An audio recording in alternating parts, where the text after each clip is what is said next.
Cérébrus vous offre l'émission Jean-Bar I. Avec les forces de défense et de sécurité. Jean-Bar I. Surveillance et protection.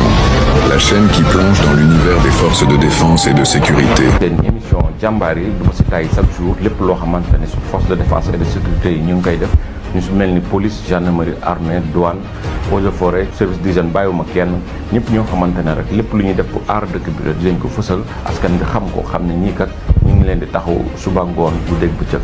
Jambar yi. On le tue, mais on ne le déshonore. Respect à nos braves Jambar. N'oubliez pas de vous abonner à notre chaîne Jean-Bar I, aimer et partager.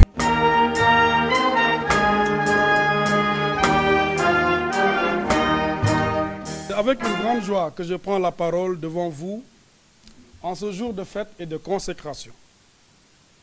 Je voudrais d'emblée souhaiter la bienvenue à l'ensemble des autorités qui ont bien voulu prendre de leur temps pour rehausser de leur présence la cérémonie qui nous réunit ici à la direction générale des douanes. Pour rappel, la création du master de droit douanier et droit du commerce international est le fruit d'une convention entre l'Université Cheikh Anta Diop de Dakar et la Direction générale des douanes, signée le 10 décembre 2019. Le master contribue au renforcement de la coopération en matière de recherche entre l'université et l'administration des douanes. Nous rendons grâce à Dieu qui nous a donné la force, l'intelligence et la détermination pour en arriver à cette place. Mesdames et messieurs, en tant que président du comité de gestion financière, je tiens à remercier l'ensemble des membres et spécialement les assistantes Madame Sagna et Madame Dior Baye. Ces braves dames de cœur et de valeur ont fait preuve d'une grande générosité dans l'effort. Elles m'ont assisté dans l'élaboration et l'exécution du budget du master. Merci à vous, chères collaboratrices. Mesdames, Messieurs, permettez-moi d'adresser aussi mes félicitations à l'ensemble des membres du comité d'organisation de cette cérémonie. Je remercie l'ensemble des services impliqués de la Direction générale des douanes pour l'appui financier, matériel et logistique. Je confonds dans ces remerciements le directeur du master, le professeur Abdou Aziz Dabakebe, ainsi que les professeurs Fali Kamara et Ibrahim Diouf, qui sont membres du comité scientifique et pédagogique du master. Merci à l'ensemble des services de la division de la communication et des relations publiques, à l'assistante administrative et aux auditeurs. Votre engagement, votre disponibilité, votre dévouement et votre volonté nous ont permis d'organiser la cérémonie dans de bonnes conditions.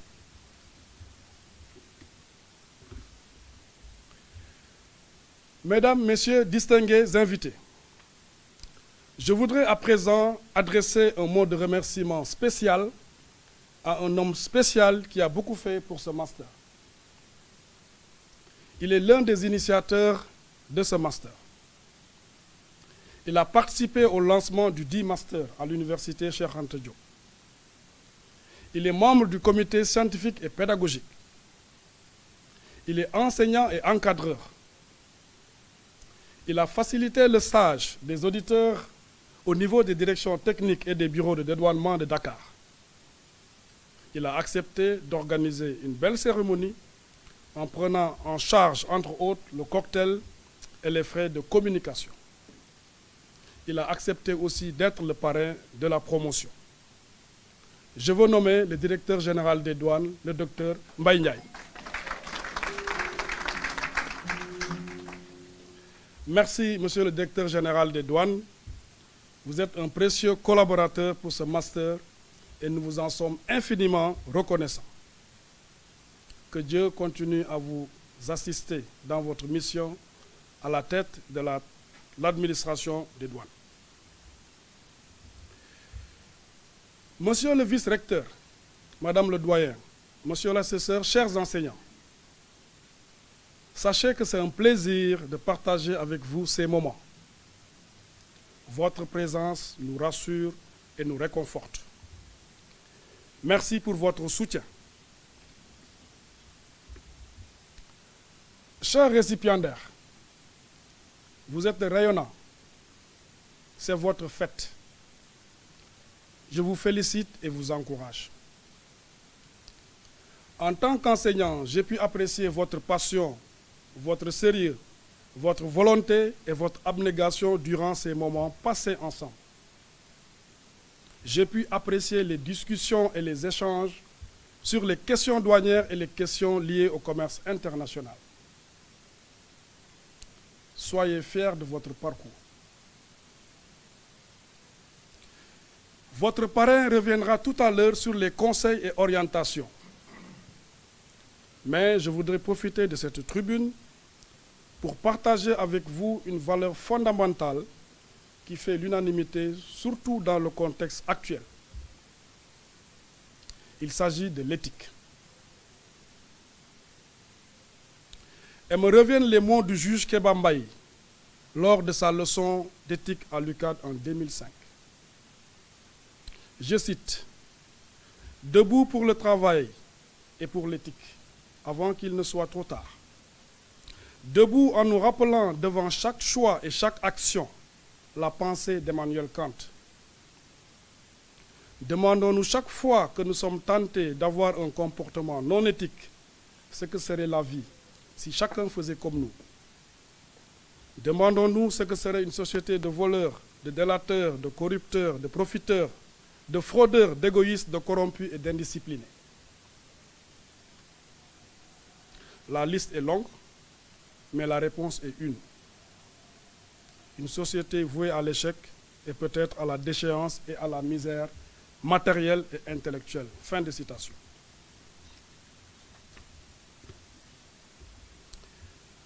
Chers récipiendaires, ayez à l'esprit que vous représentez les nouvelles générations de dirigeants, de chercheurs, de chefs d'entreprise et d'acteurs de la société civile qui auront en charge d'apporter une nouvelle culture d'intégrité à tous les niveaux de la société.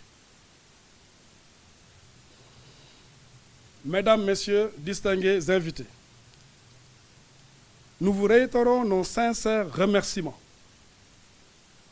Nous vous promettons de redoubler d'efforts pour que ce master soit une référence. Je reste convaincu que nous pouvons y arriver ensemble. Vive le master de droit douanier et droit du commerce international. Vive le partenariat entre la douane et l'université. Que la fête soit belle. Merci pour votre attention. Avec un immense honneur que par ma voix, les auditeurs du master droit douanier et droit du commerce international remercient vivement les douanes et toutes les personnes qui, de près ou de loin, ont participé à la bonne mise en marche et à l'aboutissement de notre formation. Nous voulons citer par là le colonel Pape Dikdiam Diop, qui nous a beaucoup accompagnés et beaucoup soutenus, le professeur Abdoulaziz Tabakebe, directeur du master, le docteur Ibrahima Diouf, chargé des cours, et nos braves secrétaires, Madame Diouf, Rokhaya Dabassagna et Madame Dior Mbaye. Votre investissement et vos engagements en vue de notre réussite ne sont pas vains, car grâce à vous, cette journée qui marque la fin de notre formation se réalise. Nous tenons également à remercier les professeurs qui ont eu à nous transmettre de la façon la plus généreuse possible les connaissances qui nous ont aujourd'hui servi et sont pour nous un outil important dans le marché du travail. Je veux citer particulièrement certains professeurs qui nous ont particulièrement marqués. Le docteur Meignaï, le colonel Meignaï, par sa pédagogie et sa rigueur, Je me souviens d'ailleurs qu'il faisait des interrogatoires à chaque début de son cours pour contrôler si nous avions bien appris le cours précédent. Colonel Maïniaï, nous vous remercions. Nous remercions également le docteur Pape Dikdiam Diop, le colonel Dikdiam Diop, qui nous a eu pendant 2 semestres en régime douanier. Il nous a beaucoup accompagnés et nous vous remercions beaucoup, colonel. Nous remercions également le colonel Pape Tchalaw Fall par sa pédagogie et par sa disponibilité aussi. Le colonel Malik Faye également, nous le remercions chaleureusement car il a particulièrement marqué les auditeurs grâce à la majoration de son quantum horaire pour nous permettre de mieux maîtriser sa matière, le contentieux douanier. J'ai tenu à citer ces noms qui, d'un commun accord, ont particulièrement marqué les auditeurs, car malgré leurs obligations, leurs engagements et leurs agendas chargés, ils nous ont beaucoup accompagnés. Nous avons aussi été marqués par d'autres intervenants du master comme M. Morkan, qui nous a enseigné 2 matières, le professeur Abdoulaziz Dabakebe, que nous remercions vraiment. Monsieur Abdoulaziz Dabakebe, nous ne pourrons pas vous remercier assez. Nous remercions également les professeurs qui ont tous intervenu. Nous remercions tous les intervenants du master sans exception. Chers professeurs, votre pédagogie et votre amour pour l'enseignement ne sont plus à démontrer. Par ma voix, les auditeurs du master remercient aussi toutes les structures qui nous ont accueillis pour nos stages, à savoir les bureaux de douane, Dakar Port Nord, Sud et Centre, mais aussi les maisons de transit. Ce passage nous a permis de mettre en pratique la théorie apprise en classe et nous a permis de voir comment ça se passe dans le milieu du travail. Nous tenons aussi à remercier nos parents, proches et toutes les personnes qui nous ont soutenus, encouragés durant notre formation. Nos remerciements s'adressent aussi à l'UCAD, au rectorat, à tous les partenaires du master. Mesdames, Messieurs, nous avons aussi un mot pour notre parrain, le directeur général des douanes, le colonel Maïniaï. Colonel, merci d'avoir accepté d'être le parrain de notre promotion. Le choix porté sur vous se justifie par des raisons évidentes. Vous êtes un modèle pour nous. Vos qualités professionnelles et humaines nous servent d'inspiration. Les auditeurs comptent particulièrement sur votre accompagnement à la suite de cette formation. Nous espérons avoir des opportunités pour intégrer le marché du travail à l'issue de cette formation enrichissante et contribuer ainsi à la vulgarisation de la législation douanière et commerciale. Nous apprécions grandement tous les efforts consentis pour rendre la fête belle et inoubliable. Mesdames, Messieurs, honorables invités, Monsieur le représentant du recteur, Monsieur le vice-recteur, Madame le doyen de la FSJP, nous prions que le bon Dieu vous obtienne beaucoup de grâce suite à tous les efforts fournis pour nous permettre de réussir. Bonne fête de promotion à tous mes camarades. Je vous remercie de votre aimable attention. Chers collègues, chers récipiendaires, ce master constitue une conjonction de points de vue entre chercheurs et professionnels. En effet, dans son plan stratégique, la Direction générale des douanes du Sénégal s'est fixée comme objectif général d'être au service du développement économique et social. Les différentes missions de l'administration douanière doivent être réalisées par des agents justifiant d'un niveau de formation conforme aux standards internationaux. En outre, le Sénégal, à l'instar d'autres pays membres de l'Organisation mondiale des douanes, OMD, doit mettre en œuvre des instruments juridiques tels que la Convention de Kyoto révisée, l'accord sur la facilitation des échanges et le cadre des normes SAFE qui exigent un véritable partenariat entre les administrations douanières et les différents acteurs publics et privés. Dans le même ordre d'idée, le programme PICAR de l'OMD a été lancé en 2006 pour offrir un cadre pour la coopération entre la douane et le monde académique.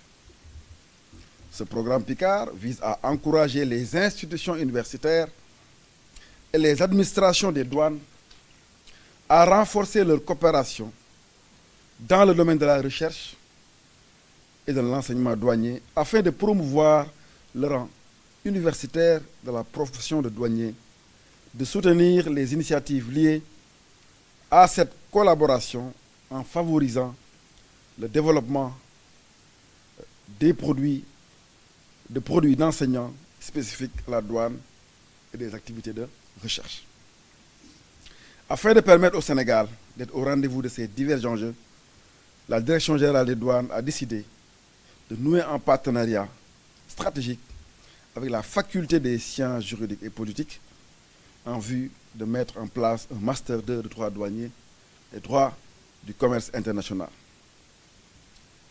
L'objectif est de pérenniser et de renforcer la qualité et la variété des enseignements en droit, mais également d'être en mesure de proposer de tels enseignements à distance afin de répondre aux besoins qui se sont d'ores et déjà manifestés sur l'ensemble du continent africain. La faculté a aussi, de son côté, vivement souhaité conclure un tel partenariat avec la Direction générale des douanes. Le master repose sur plusieurs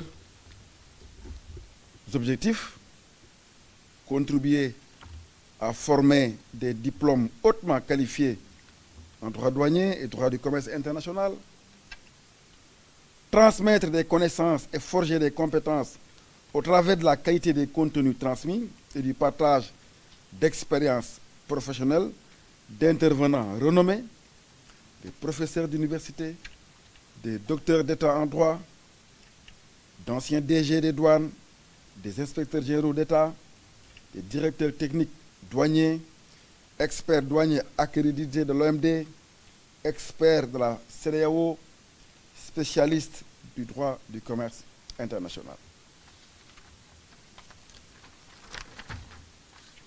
Transmettre des valeurs pour former une nouvelle génération de juristes et de professionnels responsables maîtrisant les questions fiscales et douanières et les questions relatives au commerce international. Contribuer à faire connaître les missions des administrations douanières, le dispositif juridique, institutionnel et organisationnel, le rôle dans le processus d'intégration sous-régionale, régionale et africaine, mais également les différents mécanismes de coopération ou de collaboration avec les autres acteurs. Et enfin, contribuer à faire connaître l'importance du commerce international au Sénégal et plus largement en Afrique. Je voudrais,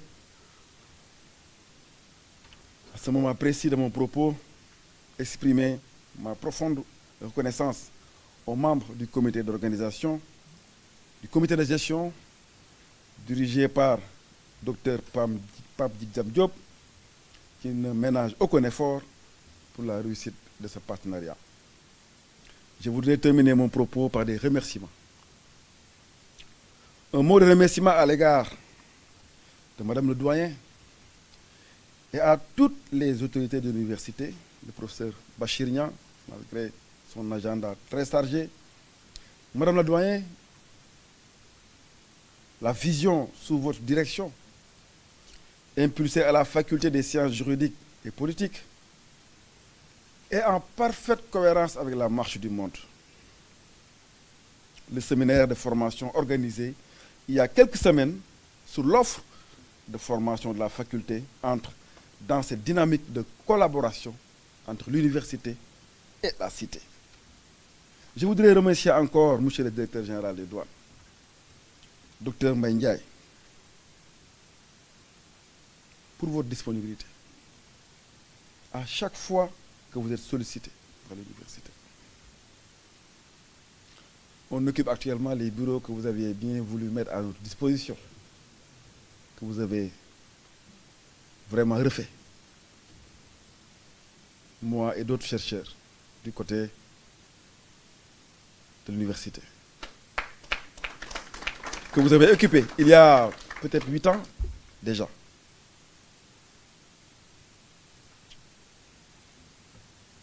Cela ne nous surprend pas aussi parce que vous avez fait votre thèse en finances publiques. D'ailleurs, la douane, au niveau de la douane, on a, je crois, au moins 5 docteurs. Hein? Pape Didjam. On a Pape Didjam, on a Diaga Soumaré, on a Malik Faye, Ali John, qui sont tous d'ailleurs membres du comité scientifique. Cela veut dire que donc il y a cette volonté de faire de la recherche qu'on retrouve au sein du personnel des douanes. Votre appui pour la mise en place et le rayonnement du master illustre votre engagement constant à soutenir la recherche et la formation.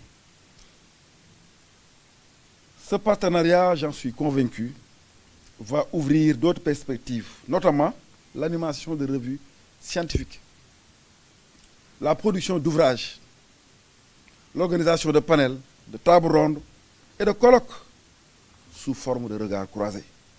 Monsieur le directeur général des douanes, monsieur le vice-recteur, madame le doyen, honorables invités, en vos qualités, titres et grades, je vous remercie de votre attention.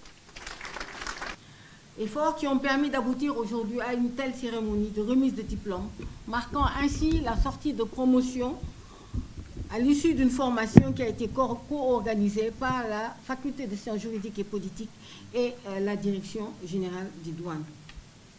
Que chacun soit remercié pour la part qu'il a apportée dans la réussite de cette cérémonie.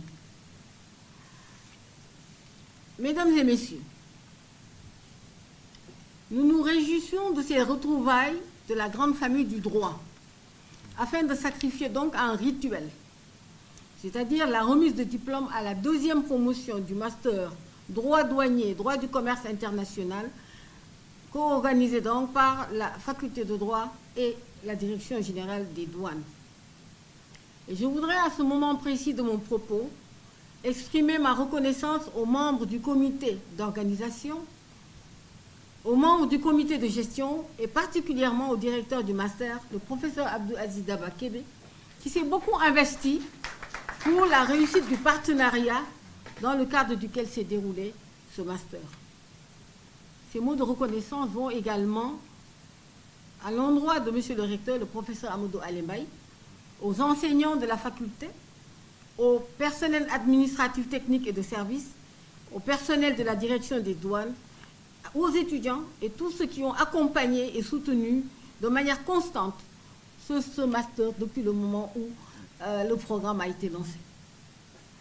Et ce master, il faut le dire, est une illustration éclatante de notre capacité de coopération et d'innovation dans le cadre de la mission universitaire de production et de transmission des connaissances. La mise en œuvre de ce master nous a permis d'intégrer la formation en ligne. Tout à l'heure, le professeur Abdou Aziz Kébé le disait, une formation au profit de certains auditeurs qui résident hors du pays. Et aujourd'hui, l'enseignement bimodal est devenu incontournable pour faire face aux contingences et contraintes qui sont liées au temps et à l'espace. Mesdames et messieurs, je profiterai de l'occasion pour magnifier et encourager toute initiative et action susceptible de soutenir la faculté de sciences juridiques et politiques dans sa nouvelle politique de large ouverture aux institutions publiques et privées. Nous cherchons aujourd'hui à adapter l'offre de formation aux besoins socio-économiques, aux objectifs d'efficacité et d'efficience. Et tout cela est possible grâce à la collaboration dans une confiance mutuelle. Les réflexions inclusives qui ont été menées depuis mon arrivée à la tête de la faculté de sciences juridiques nous ont permis de mettre en place un plan de développement dans lequel ce master occupe une place de choix. Nous avons la forte conviction que seule cette démarche permettra à l'université de jouer pleinement son rôle dans un monde en constante évolution. Les diplômés que nous formons doivent être rapidement opérationnels pour relever les défis du développement. Mesdames et messieurs, je dirai à présent quelques mots aux récipiendaires. Chers récipiendaires, vous recevez vos diplômes dans une spécialité pratique, mais ô combien vitale pour l'État, le droit douanier. Certains parmi vous sont déjà dans le monde professionnel, mais ils ont fait le choix de la consolidation de leurs compétences grâce à l'alliage de la théorie avec la pratique. Ce choix est à saluer. Nos plus vives félicitations. D'autres, par contre, seront sur le marché de l'emploi. Nous demeurons convaincus que la formation que vous avez subie est une arme puissante pour faire face aux défis qui vous attendent. Recevez nos félicitations, nos encouragements et nos vœux de succès. Mesdames et messieurs, chers collègues, chères étudiantes, chers étudiants, chers partenaires, pour les prochaines années, notre faculté s'est lancée de nouveaux défis. Innovation pédagogique, renouvellement des équipements, construction de nouveaux locaux. Et tout ceci pour vous convaincre que nous comptons occuper une place importante dans la diffusion des savoirs et dans la formation des cadres de ce pays. Merci à notre partenaire, la Direction générale des douanes. La fête est déjà belle, mais nous vous promettons d'autres rendez-vous de l'excellence, car la collaboration va aller de l'avant. Je vous remercie. Mesdames, Messieurs les membres de l'administration des douanes, chers récipiendaires, chers invités, le partenariat qui lie l'Université Cheikh Anta Diop de Dakar et la Direction générale des douanes est porteur de perspectives, mais nous vaut déjà de multiples satisfactions. Cette cérémonie est symbolique à plus d'un titre, mais très significative de la pertinence du choix des deux institutions de conjuguer leurs actions pour à la fois former des cadres dans le domaine du droit douanier et du commerce international et initier une recherche sur des questions transversales relatives à l'activité douanière et au commerce international. Madame le doyen de la faculté de droit et le directeur du master sont certainement plus indiqués que moi pour évoquer la genèse de ce master et son déroulement. Ils l'ont déjà fait d'ailleurs. Pour ma part, je voudrais, au nom de monsieur le recteur de l'UCAD et de l'ensemble de la communauté universitaire, adresser des félicitations méritées aux auditeurs de la deuxième promotion après tant d'efforts fournis. Ces félicitations et encouragements sont aussi mérités pour toutes les personnes qui se sont investies dans la conceptualisation du projet de master et son opérationnalité. L'UCAD réaffirme à la Direction générale des douanes son attachement à encore collaborer avec elle et avec tous les segments de l'administration publique en direction de la formation de cadres spécialisés sur les questions objet du master. Notre devoir, orienté vers le service à la communauté, nous oblige à une telle posture. Et cette mission est encore plus réussie lorsque ce sont ces segments de la communauté nationale qui suscitent cet intérêt et le soutiennent. Cela a été le cas avec la Direction générale des douanes et nous vous en remercions, monsieur le directeur général. Un master est un lieu de transmission de connaissances, d'acquisition de savoir-faire et de savoir-être, mais je reste convaincu qu'il est aussi un instrument de réflexion fondamentale sur les questions qui traversent un secteur ou une activité. Les travaux de fin de cycle réalisés par les auditeurs doivent ainsi être perçus comme des réflexions importantes sur les problématiques et enjeux propres à l'activité douanière et au droit du commerce international. Le fait que certains de ces auditeurs soient déjà impliqués professionnellement dans cette activité est un gage supplémentaire de plus-value dans ces travaux de recherche. De nouvelles connaissances doivent ainsi émerger, fabriquées pour pallier les insuffisances de la pratique douanière, réajuster cette pratique suite à des bouleversements de l'ordre économique mondial et de l'évolution des négociations internationales. Il nous faut être vigilants à l'ensemble de ces évolutions, nous tenir prêts à les déceler, les analyser et à réagir par une transformation permanente de nos postures, de nos procédures et de nos réglementations. Les places centrales qu'occupent le commerce international et l'activité douanière nous contraignent à de telles obligations. L'Université Cheikh Anta Diop nourrit beaucoup d'espoir à cette promesse que le master de droit douanier et de droit du commerce international soit à la fois un espace de formation et de recherche. Et les témoignages fournis par les enseignants-chercheurs impliqués dans le déroulement du master confortent cet espoir. Je terminerai par là où j'ai débuté mes propos, des encouragements et félicitations à l'endroit des promus, ainsi que des remerciements très appuyés au directeur général des douanes pour son ambition qui a été source d'un partenariat qui nous vaut cet après-midi cette célébration. Je vous remercie de votre écoute. Je voudrais vous remercier pour cette cérémonie de remise de diplôme aux étudiants du master droit douanier et droit du commerce international. Je voudrais profiter de cette tribune pour témoigner toute notre reconnaissance à monsieur le recteur de l'université, à madame le doyen de la faculté des sciences juridiques et politiques de l'UCAD et à l'ensemble de l'équipe pédagogique pour avoir permis la concrétisation de cet objectif phare du programme PICAR, qui, comme vous le savez, est un programme de l'Organisation mondiale des douanes qui vise à renforcer le partenariat entre les universités et les administrations, surtout des douanes, dans le domaine de la recherche et de l'enseignement. Mesdames, Messieurs, je crois que ce sont des initiatives quand même qui méritent d'être soutenues, parce que de telles initiatives permettent d'établir un véritable pont entre l'université qui, comme vous le savez, est le temple par excellence du savoir, et l'administration qui est un espace de gestion des politiques publiques.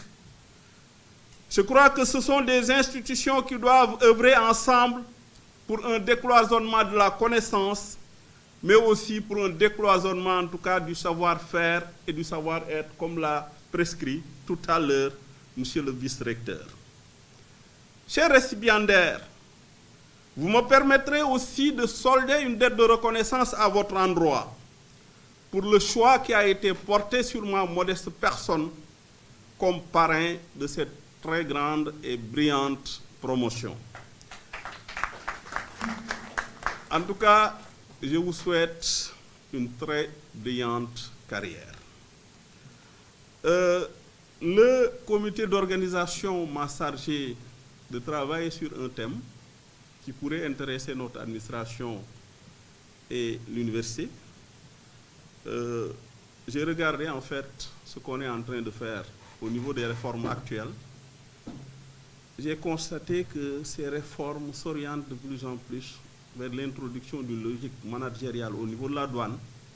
Et j'ai voulu aujourd'hui vous entretenir de cette question. Mais il peut paraître prétentieux pour un praticien plutôt porté sur l'action de revêtir les habits d'un pédagogue pour aborder ce sujet qui n'a pas fini encore d'être discuté par la doctrine. Mais il s'agira tout simplement pour nous de faire une petite présentation pour attirer surtout l'attention des chercheurs que vous êtes sur les mutations qui sont en train de se produire dans l'environnement des organisations publiques, lesquelles entraînent une reconceptualisation des modes opératoires de l'administration. Mesdames, Messieurs et distingués invités, nous commencerons par des précisions liminaires sur le concept de management qui a été défini notamment par Raymond Alain Thiétard comme l'art de diriger une organisation, de conduire ses activités en vue d'atteindre un certain niveau de performance. Sous ce rapport, lorsqu'on parle de préceptes managériaux, on pense aux principes qui découlent de la mise en œuvre des processus de management.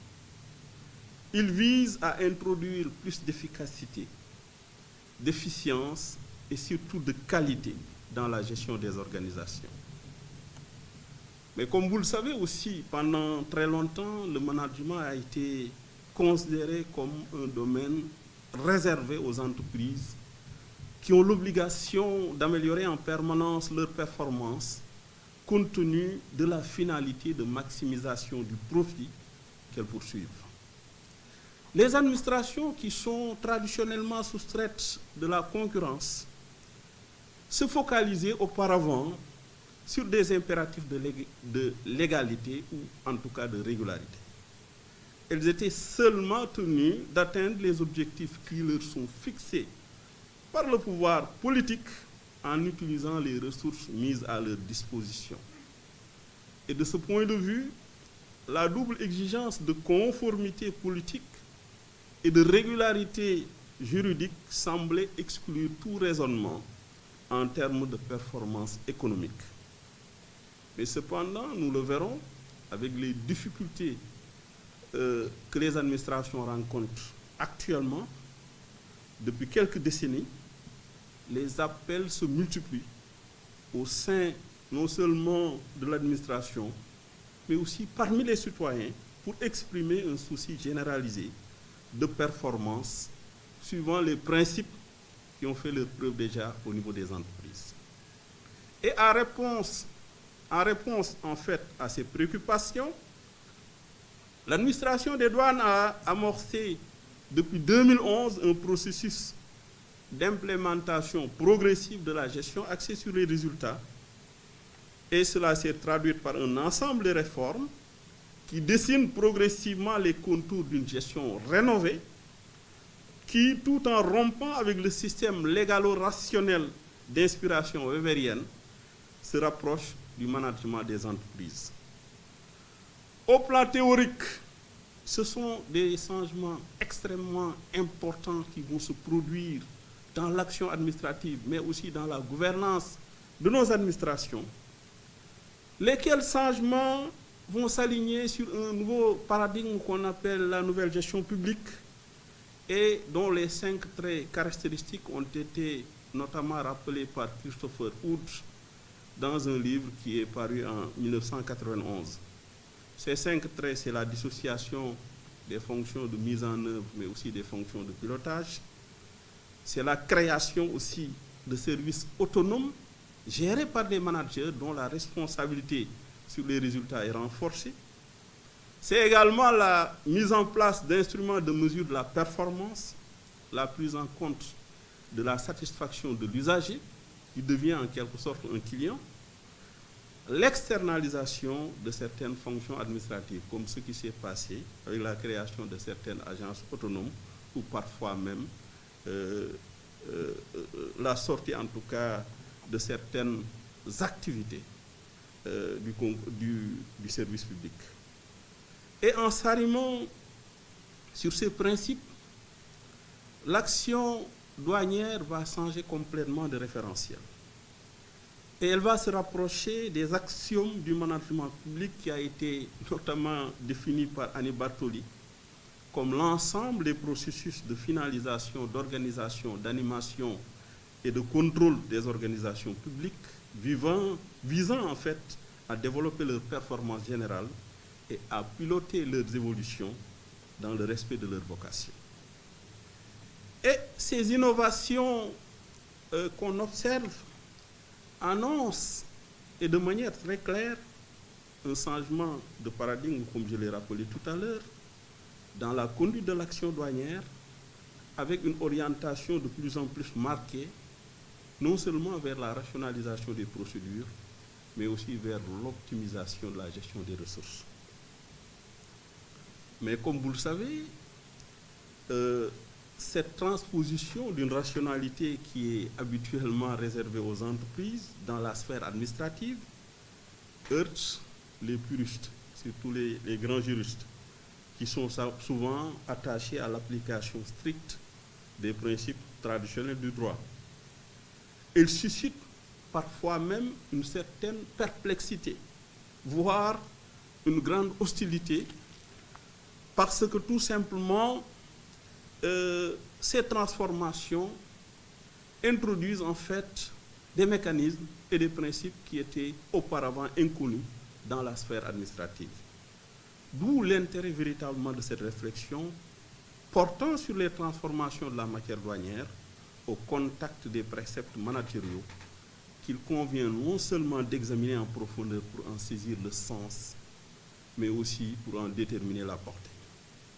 Et dans ce cadre, il s'agira d'examiner comment les principes du management sont en train d'être transcrits dans l'action administrative. Et c'est un exercice qui peut paraître délicat dans la mesure où le droit et le management sont à première vue en fait deux systèmes antinomiques. Le droit, comme nous le savons, Madame le doyen, privilégie la régularité des conduites, tandis que le management est sous-tendu par l'impératif de performance. Mais je crois que la démarche ne devrait pas être en tout cas dans l'opposition entre ces deux domaines. Il s'agira plutôt d'adopter une posture de conciliation qui va constater l'hybridation du droit et du management. En effet, le droit organisant l'action douanière évolue vers la recherche d'efficacité. Et ça, je crois que c'est aujourd'hui évident. Et je vais vous démontrer en fait en quelque sorte la preuve. Et de l'autre part aussi, les pratiques managériales qui sont importées dans la sphère administrative ingèrent des préoccupations liées à l'intérêt général. J'ai rappelé la célèbre phrase de Jean Caillos, qui est un éminent tenant en tout cas de la doctrine, surtout publiciste. Il dit que pas plus que le droit ne peut rester insensible au désir grandissant de performance publique, cette dernière ne peut se passer d'une expression juridique. Sans cette reconnaissance du droit, le discours de l'efficacité laisserait apparaître un déficit de légitimité. Fin de citation. En effet, comme nous le verrons, un minimum de légalité est utile pour transposer l'approche managériale dans l'action administrative. Et donc, nous allons examiner essentiellement deux aspects. D'abord, nous allons présenter des éléments qui corroborent d'une certaine manière le basculement présumé ou putatif de l'action douanière dans la logique managériale. Ensuite, il s'agira de mettre en exergue la portée limitée de ces innovations qui n'ont pour le moment produit une vraie révolution en touchant profondément le cœur des pratiques douanières. Donc pour le premier aspect portant sur le basculement de l'action douanière dans la logique managériale, mesdames, messieurs et distingués récipiendaires, l'introduction de nouveaux outils de pilotage pour accroître la performance et la mise en place d'une démarche de qualité en vue de satisfaire les usagers du service public constituent actuellement des indices évidents de la pénétration de la logique gestionnaire dans l'action douanière. Pour le premier aspect, comme vous le savez, dans toutes les réformes actuelles qui sont inspirées de la nouvelle gestion publique, on note l'introduction d'outils de pilotage, de telle sorte que ces outils semblent constituer en tout cas l'une des composantes les plus visibles des réformes qui sont aujourd'hui enregistrées au niveau de l'administration des douanes. En effet, l'attention qui est accordée aux résultats s'est traduite par la mise en place d'instruments d'orientation vers la performance. Et dans ce contexte, une importance particulière a été réservée aux outils stratégiques. En effet, la définition de la stratégie est considérée, comme vous le savez, et ça, le grand professeur des finances publiques, Aziz, le sait. Donc, aujourd'hui, le pilotage de la performance démarre d'abord par la définition d'une stratégie qui est le substrat de cette démarche. En l'absence d'une stratégie, il est difficile de définir ses priorités et de tracer des plans d'action qui seraient en fait cohérents. Et habituellement, cette stratégie est élaborée et conçue à travers la planification qui permet aux responsables d'examiner les opportunités et les menaces de l'environnement, d'analyser les forces et les faiblesses de leur organisation, de réviser ou de définir sa mission, d'élaborer ses priorités, de fixer des objectifs et de déterminer les moyens pour les atteindre. Pour reprendre la célèbre définition de la planification stratégique qui a été faite par Raymond Paquin. Depuis 2011, trois plans stratégiques ont été élaborés et mis en œuvre au niveau de l'administration des douanes, suivant des visions qui ont évolué dans le temps en fonction des préoccupations mises en avant par les autorités douanières. Je crois que Aziz l'a rappelé, et c'est dans le cadre de la concrétisation des actions prévues dans ce plan stratégique que ce master a été, en tout cas, créé en partenariat avec l'université. Plus récemment, nous avons élaboré une matrice d'action prioritaire qui est centrée sur 3 piliers. Ces piliers, c'est le capital humain d'abord, ensuite c'est l'innovation, et en troisième lieu, c'est la performance. Et aujourd'hui, au moment où je vous parle, au moins 80% des actions qui avaient été prévues dans le cadre de cette matrice d'action prioritaire ont fait l'objet d'une réalisation, et je sais que d'ici la fin de l'année, donc la boucle serait en quelque sorte bouclée. Parallèlement à la planification, des contrats de performance ont été signés avec la tutelle. Je le rappelle, les contrats de performance ou d'objectifs se traduisent par l'engagement de l'autorité opérationnelle envers l'autorité décisionnelle, en l'occurrence le département ou la tutelle, à exécuter des actions précises en vue d'atteindre des objectifs définis. Et au-delà des contrats de performance, nous avons aujourd'hui aussi mis en place un dispositif efficace d'évaluation de la performance. Car, comme vous le savez, l'évaluation de la performance est le poumon d'un système de gestion axé sur les résultats. Et lorsqu'on regarde aussi les réformes qu'on est en train de mettre en œuvre, l'évaluation de la performance se retrouve aussi au cœur de l'action du service. Cela repose sur la définition d'objectifs mesurables en début d'exercice, donnant lieu à la restitution des résultats et le cas échéant à des mesures rectificatives en fin de gestion. Aussi bien au niveau stratégique opérationnel, des objectifs d'efficacité, d'efficience, mais aussi de qualité sont assignés aux services, lesquels sont mesurés par des indicateurs de performance et suivis aussi par des cibles de résultats. Et je donne un exemple, dans le cadre de la mise en œuvre du programme 2032, qui concerne l'administration des douanes, et qui s'intitule Gestion des ressources douanières et protection de l'économie, vous avez des objectifs qui sont définis en termes d'amélioration du recouvrement des recettes de porte. Et ces objectifs sont mesurés par des indicateurs quantitatifs liés au taux de recouvrement des droits et taxes. Et au-delà des objectifs et des indicateurs qui sont aujourd'hui induits par la déclinaison du budget en programme, la douane élabore, avant le début de chaque gestion, un projet annuel de performance, PAP, pour se conformer aux dispositions de l'article 45 de la LOLF.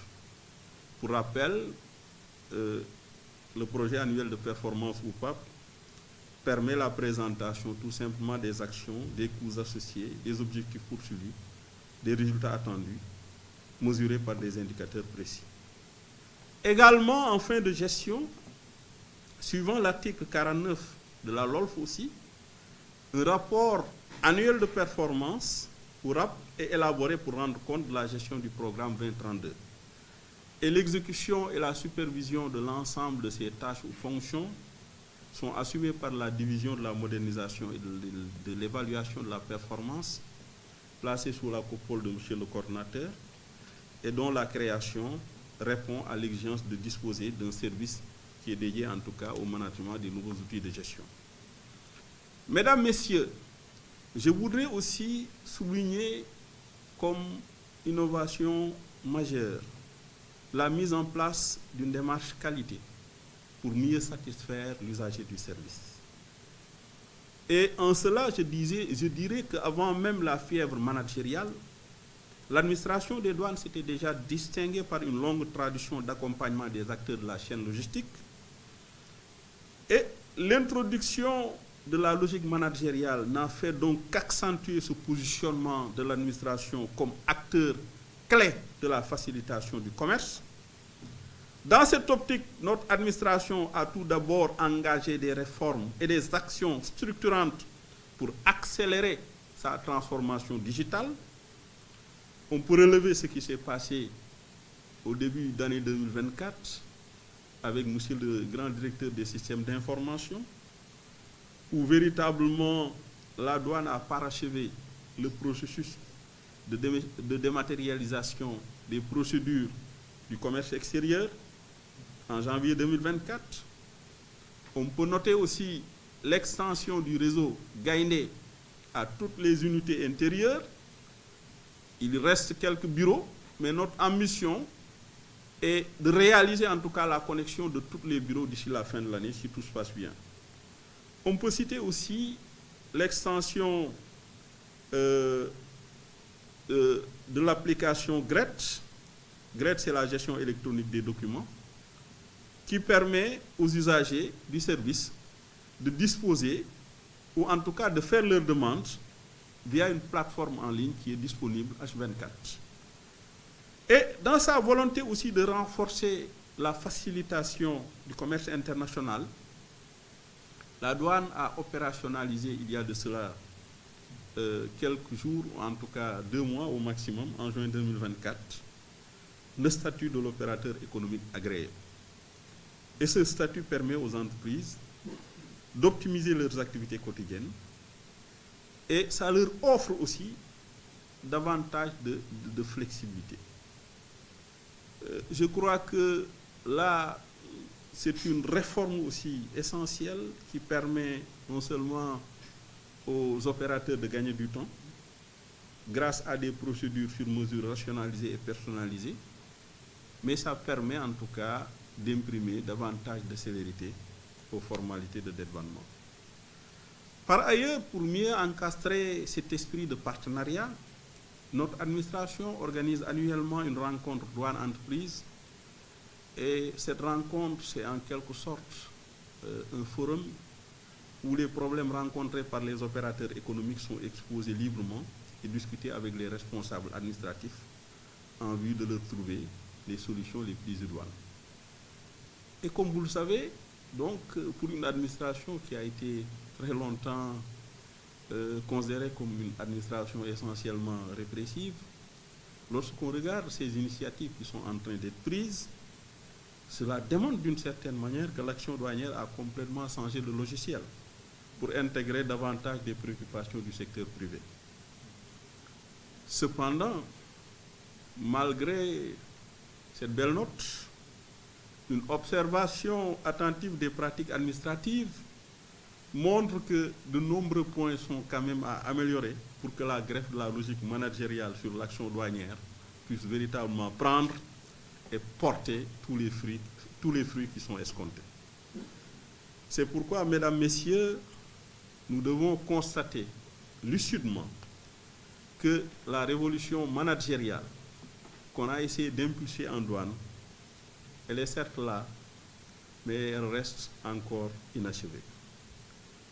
Malgré les innovations qui ont fait l'objet en tout cas d'une introduction dans la pratique, il y a toujours une faible intégration des outils de pilotage du fait de la déconnexion entre la planification et la gestion opérationnelle.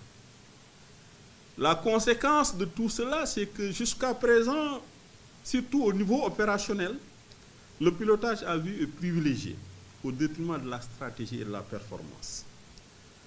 Dans l'ensemble, les innovations gestionnaires peinent à s'imposer durablement dans le paysage administratif.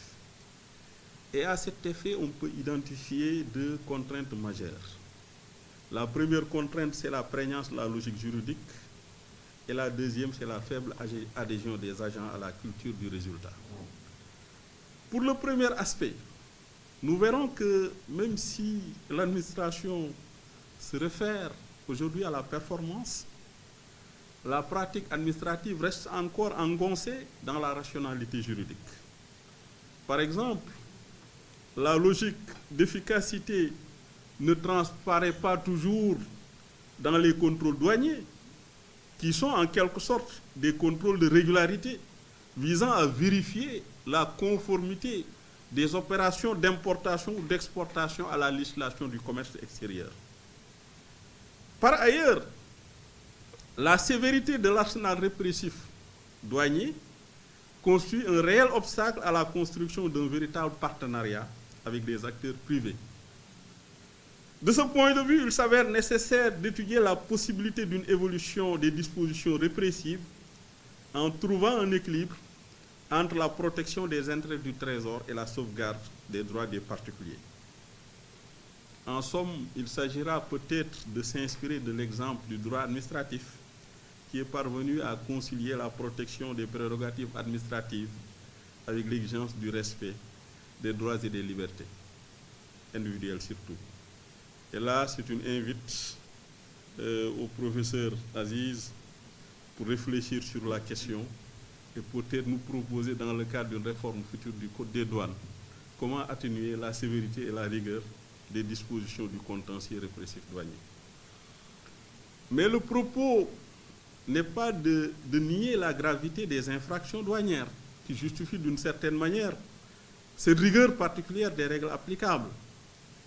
Le propos aussi n'est pas de faire des opérations commerciales un espace de non-droit, mais il s'agira tout simplement de voir comment faire évoluer les dispositions du contentieux douanier en changeant complètement de perspective, en insistant davantage sur la pédagogie, le partenariat et la facilitation. Sur un autre registre, pour accompagner la démarche de performance, la doctrine insiste sur la nécessité de mettre en place une responsabilité managériale. Comme vous le savez, c'est une responsabilité qui est complètement différente de la responsabilité traditionnelle reposant sur des textes. C'est une responsabilité qui s'apprécie par rapport aux choix opérés et surtout par rapport aux résultats obtenus. Mais comme nous le verrons, cette responsabilité reste à l'état actuel très floue parce que dans les textes, elle n'est pas définie. On se contente généralement des travaux de la doctrine qui essaie, d'une certaine manière, de délimiter son contenu, mais de manière vraiment laborieuse. Et le dernier aspect, c'est la prééminence des rapports hiérarchiques. Vous le savez, nous avons une organisation de type paramilitaire, et cela entraîne une hyper-centralisation des processus décisionnels, contraire au principe du management participatif. En effet, les responsables, aussi bien opérationnels qu'intermédiaires, sont souvent dépourvus d'une grande capacité d'action et ne sont souvent que des boîtes alertes en quelque sorte, entre guillemets, ou des courroies de transmission entre le sommet et la base opérationnelle. Cette situation limite leur capacité à développer des comportements autonomes au moment où la logique managériale prescrit, comme vous le savez, plus d'horizontalité et des décisions concertées entre la hiérarchie et les échelons subordonnés. Aujourd'hui, le responsable opérationnel doit pouvoir négocier avec son supérieur en vue d'évaluer le bien fondé des objectifs visés, en vue aussi de clarifier les attentes des différentes parties prenantes de la gestion publique, en vue aussi de s'entendre avec son supérieur sur les délais de réalisation des actions et surtout de discuter aussi des ressources qui seront allouées à ces services. De ce point de vue, les rapports entre subordonnés et supérieurs ne doivent pas emprunter uniquement une direction verticale et se réduire à des relations de commandement-exécution. Mais ces rapports doivent évoluer vers la concertation, voire la coaction, pour permettre aux différents acteurs de contribuer ensemble à la performance collective. Mesdames, Messieurs, le dernier écueil auquel doit faire face cette réforme, c'est la culture administrative. Et ça, il faut le reconnaître. Nous avons pour le moment une culture administrative qui n'est pas très propice à la culture, à la gestion, à la nouvelle gestion publique en quelque sorte. Et ça, je vais insister. Les outils de pilotage, ils sont importants. Les innovations qu'on est en train, en tout cas, d'introduire avec toutes les techniques empruntées aux entreprises, c'est important. Mais cela ne garantit pas une transformation effective de l'action douanière. Pour assurer le succès des réformes en cours, il faut s'intéresser davantage à la culture administrative. Il faut essayer de voir comment la faire évoluer vers des formes plus propices en fait à la performance. Je le rappelle, le sort de la nouvelle gouvernance douanière se joue plus dans la psychologie des acteurs publics que dans les recettes managériales qui seront proposées. Et lorsque la culture intègre suffisamment les préoccupations d'efficacité, il faut tout simplement une organisation élémentaire pour assurer une gestion performante. C'est dire donc que la connaissance de la culture administrative constitue pour les autorités qui veulent réformer un prérequis essentiel. Comme le souligne Mamadou Diouf, la culture administrative est le support et le vecteur des pratiques institutionnelles. Elle doit porter une capacité au changement et à la réforme, et non être un réservoir de résistance ou de rejet de toute innovation. Fin de citation. C'est pourquoi nous le dirons et nous l'affirmons avec vraiment force, aucune réforme ne peut aujourd'hui aboutir si l'état d'esprit du personnel administratif chargé de sa mise en œuvre n'est pas compatible. De ce point de vue, l'introduction des outils de mesure de la performance n'est pas en soi un facteur suffisant pour garantir le résultat dans nos administrations. Le changement dans les organisations publiques en général dépend du développement d'une culture du résultat qui doit irriguer, in fine, l'ensemble des pratiques administratives. Et à défaut de ce socle, le processus de refondation de notre action sera nécessairement voué à l'échec. Et tout cela montre donc en conclusion que la mise en place des principes du management dans l'action douanière reste une œuvre de longue haleine. Et j'ai l'habitude de rappeler une parabole. Aujourd'hui, nous avons peut-être les matériaux qui commencent à peine à être livrés. Le panneau aussi qui annonce le chantier est sur le point d'être posé avec une date de début des travaux. Les ouvriers ont envie de construire la maison et les habitants aspirent à l'occuper. Mais cela devra sans doute se faire par étapes successives. Les derniers étages ne seront pas achevés avant longtemps, mais le confort des premiers étages sera supérieur à celui des demeures actuelles. Cela encouragera donc à poursuivre le chantier. Les ouvriers ou ces ouvriers s'appellent les agents des douanes. Les habitants sont les citoyens et les usagers du service. Le panneau annonce l'ouverture d'un grand chantier baptisé la modernisation des services douaniers. La maison s'appelle la Direction générale des douanes et on la retrouve à l'intersection des rues management et services publics. Chers récipiendaires, j'aime utiliser cette parabole pour dire que les grandes œuvres se construisent méthodiquement et dans le temps. L'essentiel, c'est d'avoir une vision claire, de se donner aussi les moyens de les atteindre et d'atteindre en fait ces objectifs par le travail, mais aussi par la rigueur.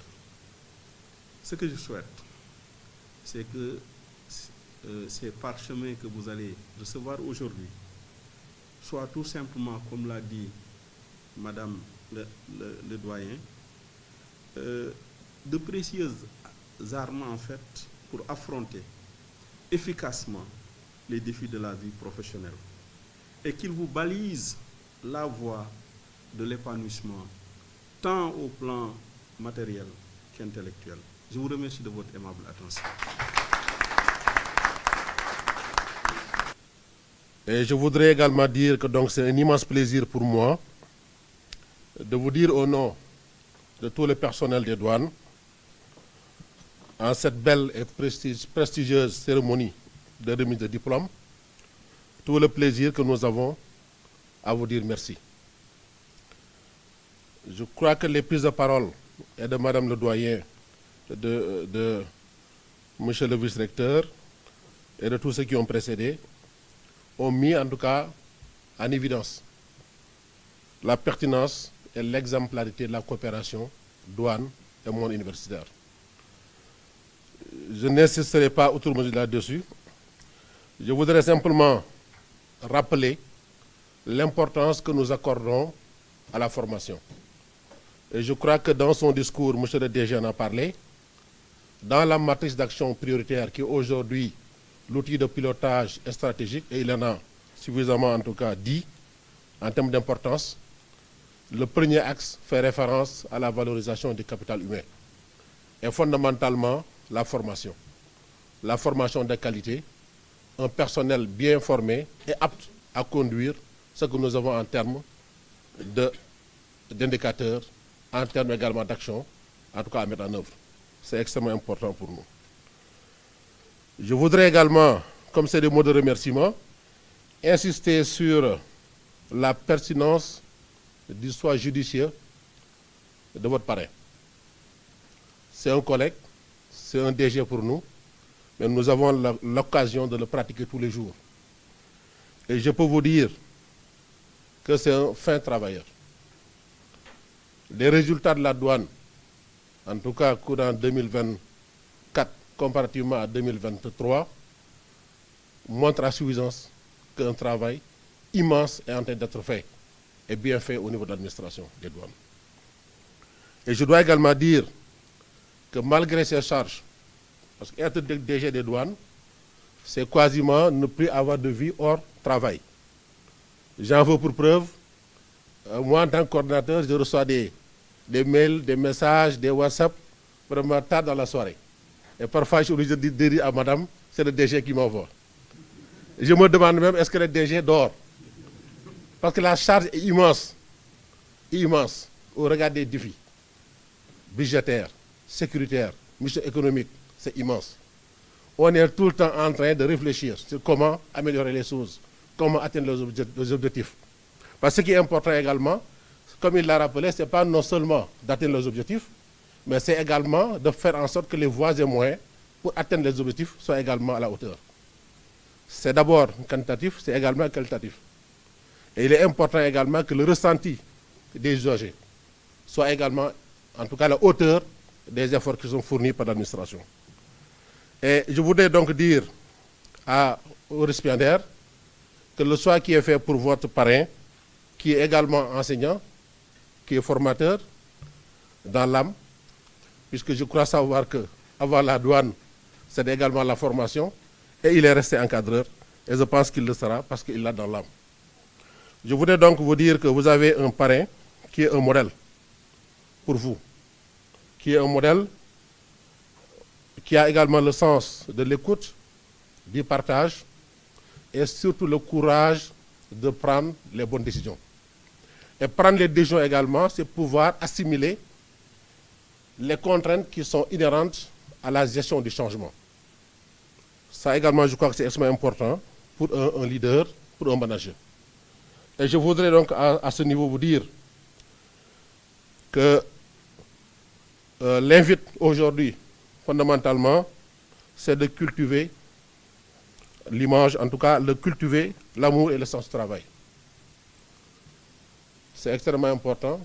Je crois que vous avez eu en tout cas des formateurs, en tout cas côté douane, qui sont des références. Et je crois que le directeur du master a rappelé certainement, ou la représentante des récipiendaires a rappelé côté douane les formateurs. Et je crois que c'est des personnes également qui ont une bonne presse en douane. Et fort de cela, je pense que le travail aujourd'hui qui vous attend. Ayez le sens, n'est-ce pas, de bien faire votre travail et de le faire correctement et de le faire dans les délais. Cela veut dire quoi? Il faudrait également, on l'a rappelé tout à l'heure, dans les vertus, la ponctualité dans vos projets futurs. C'est extrêmement important. Et surtout l'exigence que vous devez avoir par vous-même. Qu'est-ce que je dois faire? Est-ce que je dois le faire? Quand est-ce que je dois le faire? Comment je dois le faire? Ça, c'est une exigence propre à vous-même, avant d'attendre en tout cas que votre chef ou quelqu'un de vous dise faites ceci ou ne le faites pas. Donc l'exigence et la culture de performance et de l'éthique, je crois que le directeur des ressources humaines en a parlé, sont pour moi et pour nous et pour l'administration gage de résultats. Donc je voudrais véritablement, sous ces quelques mots, ces conseils avisés, qui ne sont à mon sens que des rappels, puisque je pense que dans tout le sens, le cursus de la formation, vous avez dû en tout cas noter en tout cas ces orientations. Vous dire que donc c'est un grand merci et vraiment avec grand plaisir aujourd'hui qu'à mon nom, en tout cas je porte la voix de l'administration, du comité de direction pour dire à tous merci. Merci d'avoir honoré notre DG et merci également d'avoir honoré la douane. Donc c'est une belle cérémonie aujourd'hui et je dois dire, pour clore mes propos, que tous les personnels de la douane, y compris le DG, ne ménageront certainement aucun effort pour vous accompagner dans vos projets futurs et véritablement vivre la coopération dans l'université et vivre également à la prochaine, disons, cérémonie, donc qui aura lieu très prochainement. Merci beaucoup.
Respect à nos braves Diambars. N'oubliez pas de vous abonner à notre chaîne Jambari, aimer et partager.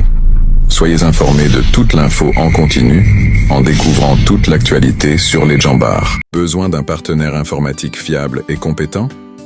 Ne cherchez plus, choisissez Cerebrus. Cerebrus est votre partenaire. Informatique de confiance, spécialisé dans la création de solutions sur mesure. Que vous ayez besoin d'un logiciel personnalisé, d'un site web élégant et performant, d'un support technique efficace ou d'une application mobile innovante, nous sommes là pour répondre à tous vos besoins. Cerebrus, votre partenaire informatique de confiance. À la recherche d'une solution sur mesure pour propulser votre entreprise vers de nouveaux sommets technologiques? Ne cherchez pas plus loin. Chez Cerebrus, nous sommes votre allié de choix, prêts à transformer vos idées en succès informatiques. Développement de logiciels sur mesure. Nos développeurs chevronnés sont là pour créer des logiciels sur mesure, taillés spécifiquement pour optimiser votre efficacité opérationnelle. Avec une attention méticuleuse portée à vos besoins, nous garantissons des solutions parfaitement adaptées à votre entreprise. Développement web. Donnez un coup de pouce à votre présence en ligne avec des sites web captivants et fonctionnels. Nos experts en conception web sont là pour créer une plateforme qui attire et fidélise votre public cible, assurant ainsi votre succès numérique. Développement d'applications mobiles. Explorez de nouveaux horizons avec des applications mobiles innovantes. Grâce à une expérience utilisateur exceptionnelle, nos applications stimulent la croissance de votre entreprise tout en garantissant une interaction fluide avec votre audience mobile. Maintenance et support technique. Avec Cerebrus, votre tranquillité d'esprit est notre priorité. Notre équipe de support technique de premier ordre veille à ce que vos systèmes informatiques fonctionnent sans accroc, à tout moment. Avec notre équipe d'experts passionnés par la technologie, nous transformons vos idées en réalités informatiques. Notre mission ? Vous offrir un avenir plus intelligent en exploitant tout le potentiel de la technologie. N'hésitez pas à nous contacter dès maintenant pour une collaboration gagnante dans le monde de l'informatique. Contactez-nous au +221 33 883 82 81 pour découvrir comment Cerebrus peut vous aider à atteindre vos objectifs informatiques. Transformez vos possibilités en réalité avec Cerebrus. Votre succès est notre priorité.